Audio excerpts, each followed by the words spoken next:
भगवान आपने कहा कि जब भगवान ने सबको बनाया है तो फिर सबकी बुद्धि कुबुद्धि क्यों हो जाती? बिल्कुल यही कहना चाह रहे हैं ना? बिल्कुल। रास्ते पे क्यों? भगवान ईश्वर ने सबको बनाया है, लेकिन कर्म करने की स्वतंत्रता भगवान ने मानव को दे रखी है कि तू कर्म कर, भाग्य का लेखन वैसे ही होगा जैसा तेरा कर्म होगा। कर्म का अधिकारी स्वयं मानव है। आप थोड़ा सा और विचार करें, जैसे आपने कहा कि कर्म का स्वयं मनुष्य ही अधिकारी है, जैसा फल उसे मिलेगा, फिर ये अर्जी आपके पास क्यों लगाई जा रही है? कृपा पाने के लिए। तो अगर आप कृपा देंगे इनका कष्ट दूर हो जाएगा? बिल्कुल, बालाजी कृपा देंगे, बिल्कुल होगा। बालाजी की कृपा हमारे पास तो नहीं है, बालाजी की है। बालाजी कृपा करेंगे, बिल्कुल हो जाएगा, निसंदेह हो जाएगा। सभी लोग ताली बजाएं इस बात पे कि महाराज जी की कृपा से सबके कष्ट दूर हो जाएंगे। बालाजी की कृपा से। लेकिन महाराज जी सानिध्य तो आप हैं, हर आदमी के बस की बात नहीं है। यहां हमारे जज्जी महोदय, विधायक महोदय सानिध्य नहीं होते तो आपके दर्शन इस जनता जनार्दन को कैसे होते? सानिध्य तो कोई होता है गुरुदेव।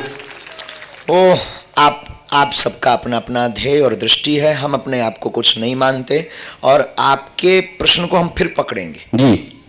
आप कहना चाह रहे होंगे शायद कि कृपा जरूरी है या कर्म जरूरी है, और अगर कर्म सब कुछ है तो फिर कृपा की क्या आवश्यकता? पंडित जी हम भी जगत गुरु हैं। है नहीं है, ये मत कोई वायरल करना, आप कोई जगत गुरु नहीं। आप इस चीज को अन्यथा ना लें, मैंने स्वयं ही आपको गुरुदेव कहा है। भगवान हम आपको करबद्ध निवेदन करें, कर्म मनुष्य करता है, कर्म अच्छे कर्म का जब फल मनुष्य को नहीं मिलता तब उसे भगवान की गीता के श्लोक को स्मरण करना चाहिए। भगवान गीता में कहते हैं कर्म तू कर, फल की चिंता मत कर। तो अब आप कहेंगे महाराज जी फिर जब भगवान कर्म सब कुछ है तो काहे को 3 घंटा बर्बाद करें पूजा पाठ में? कर्म से ही सब हमें भोगना है, तो बागेश्वर धाम की पर्चा काहे को बनाएं, पेशी काहे को करें, धक्का काहे को खाएं? यही कहना चाहेंगे जी। भगवान श्रीमान सबके लिए बहुत गंभीर और बहुत डीपली क्वेश्चन है, उसका आंसर बहुत गंभीरता से सुनिएगा। कई बार हम कर्म करते हैं, बहुत मेहनत करते हैं, पर नौकरी नहीं मिलती है। कई बार हम दवाइयां खाते हैं पर दवा असर नहीं करती है। कई बार परिवार अच्छा होता, पत्नी बहुत अच्छे स्वभाव की होती है पर संतति नहीं होती। कई बार हम अपनी खेती में खूब टाइम पर सब कुछ देते हैं पर अनाज कम होता। अब कर्म तो किया है लेकिन मिला क्यों नहीं? यहां कर्म फीका पड़ गया क्या? नहीं, कई बार इतनी मेहनत व्यक्ति करता है कि किसी अन्य व्यक्ति को बहुत कम करता है, वो बहुत ज्यादा पा जाता है। इसके पीछे रहस्य क्या है? इसके पीछे रहस्य वही है कृपा।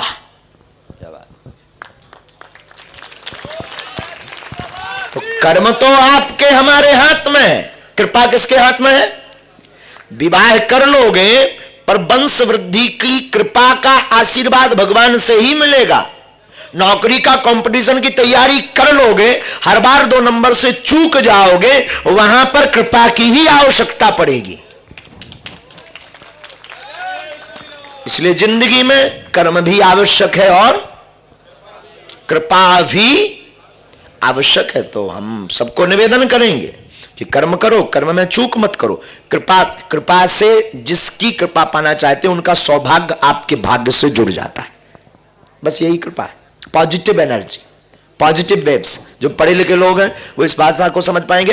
पॉजिटिव एनर्जी, पॉजिटिव थिंग्स, विचार जब सदगुरु के, गुरु के, बुद्ध पुरुष के जुड़ जाएंगे तो वो व्यक्ति का भाग्य पहले जो मंद था वो तेज हो जाएगा और उसका कर्म चोट करेगा और सदगुरु का सौभाग्य चोट करेगा और व्यक्ति 4 चांद। बोले गुरुदेव भगवान की।